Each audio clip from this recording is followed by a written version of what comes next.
غرباء غرباء غرباء غرباء.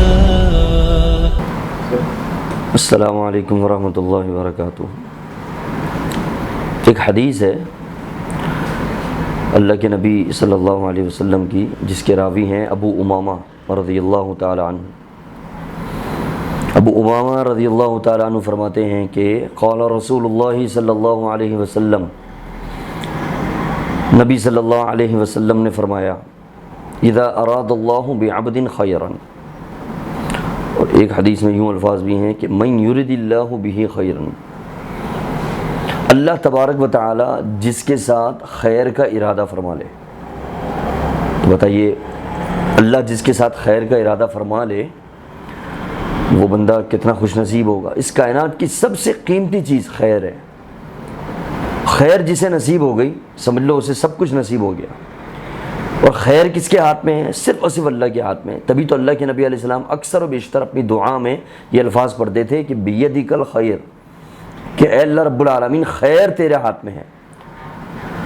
اس لیے تو لوگ استخارہ کرتے ہیں. استخارہ کا معنی خیر طلب کرنا. اب خیر چونکہ اللہ کے ہاتھ میں، ہم کوئی بھی کام کرنے لگے ہمیں نہیں معلوم کہ اس کام میں خیر ہے یا نہیں ہے.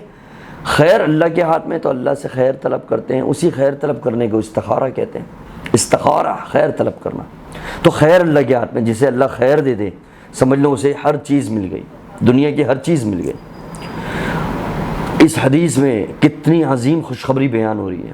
نبی علیہ الصلوۃ والسلام نے فرمایا، اذا اراد اللہ بعبد خیرا، اللہ تعالیٰ جس بندے کے ساتھ خیر کا ارادہ فرما لے تو کیا کرتا ہے؟ عسّ لہ، اللہ تعالیٰ اس کو شہد بنا دیتا ہے. اللہ جس کے ساتھ خیر کا ارادہ فرما لے تو اللہ رب العالمین اسے شہد بنا دیتا ہے. اب آپ بھی سوچ رہے ہوں گے کہ یہ شہد بنانے کا کیا مطلب ہے؟ اللہ شہد بنا دیتا ہے. صحابہ کرام بھی یہی سوچ رہے تھے کہ شہد بنانے کا کیا معنی ہے. تو صحابہ نے پوچھ لیا، اے اللہ کے نبی صلی اللہ علیہ وسلم، وما یعسلہ یا رسول اللہ، اے اللہ کے رسول اللہ علیہ وسلم، یہ شہد بنا دینا ہے، اللہ تعالیٰ شہد بنا دیتا ہے، اس کا کیا مطلب ہے؟ یہ بات سمجھ میں نہیں آئی. تو رسول اللہ صلی اللہ علیہ وسلم نے فرمایا، یوفقہ لعمل صالح. شہد بنانے کا معنی یہ ہے کہ اللہ تبارک و تعالی اس بندے کو نیک عمل کی توفیق دے دیتا ہے. یوفقہ، اس بندے کو نیک عمل کی توفیق دے دیتا ہے.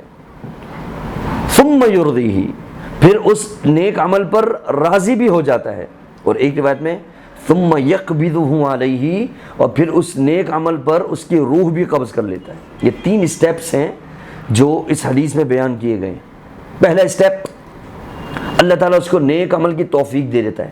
یعنی سب سے پہلے تو نیک عمل کی توفیق مل جائے. یہ بھی بہت بڑا احسان ہے اللہ تعالیٰ کی. نیک عمل کی توفیق بھی ہر کسی کو نصیب نہیں ہوتی. وگرنہ آپ نے بہت سارے لوگوں کو دیکھا ہوگا مسجد کے قریب ہوتے ہیں، اذان ہو جاتی ہے، نماز پڑھنے نہیں آتے. کیوں؟ اللہ کی طرف سے توفیق نہیں ہے.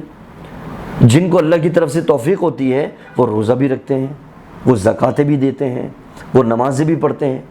تو اس کا معنی یہ ہوا کہ اگر ہم نماز پڑھتے ہیں، اگر ہم روزہ رکھتے ہیں، اگر ہم دین کے دیگر اعمال صالحہ بجا لاتے ہیں تو اللہ کا ہم پر احسان ہے کہ اللہ نے ہمیں توفیق دے دی. ہم اللہ پر احسان نہیں کرتے کہ ہم نماز پڑھ رہے ہیں، جی ہم روزہ رکھ رہے ہیں اور ہم زکاتیں دے رہے ہیں، ہم حج کر رہے ہیں. اللہ پر ہم احسان نہیں کرتے. اللہ کو ہماری عبادت کی ضرورت نہیں ہے. اللہ ہم پر احسان کرتا ہے کہ اس نے ہمیں نیک عمل کی توفیق دے دی. تو سب سے پہلے نیک عمل کی توفیق مل جائے، سمجھ لو اللہ نے ہمارے ساتھ خیر کا ارادہ فرمایا، اللہ نے ہمیں شہد بنا دیا. اور دوسرا اسٹیپ ثم یرضی، پھر وہ جو نیک عمل کیا ہے وہ نیک عمل قبول بھی ہو جائے، اللہ اس سے راضی بھی ہو جائے. دیکھیے عمل کرنا کوئی بڑی بات نہیں ہے. کرنے والے جہاد بھی کر لیتے ہیں، کرنے والے اللہ کی راہ میں سارا مال خرچ بھی کر دیتے ہیں. لیکن نیک عمل کر کے اس نیک عمل کو محفوظ رکھنا اور اس کی حفاظت کرنا، یہ بہت بڑا کام ہے. یہ کوئی آسان کام نہیں ہے. اس کی حفاظت کرنا، وہ نیک عمل برباد نہ ہو جائے. ذرا سا عقیدے میں فالٹ آیا، ذرا سا عقیدہ 19-20 ہوا، آپ کا سارے عمل برباد.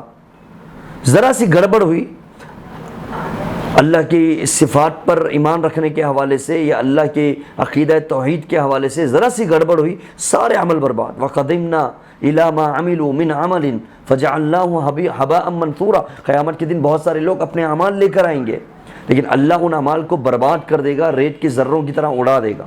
کیوں؟ انہوں نے نیک عمل تو کیے لیکن نیک اعمال کی حفاظت نہیں کر سکے، نیک عمل برباد ہو گئے۔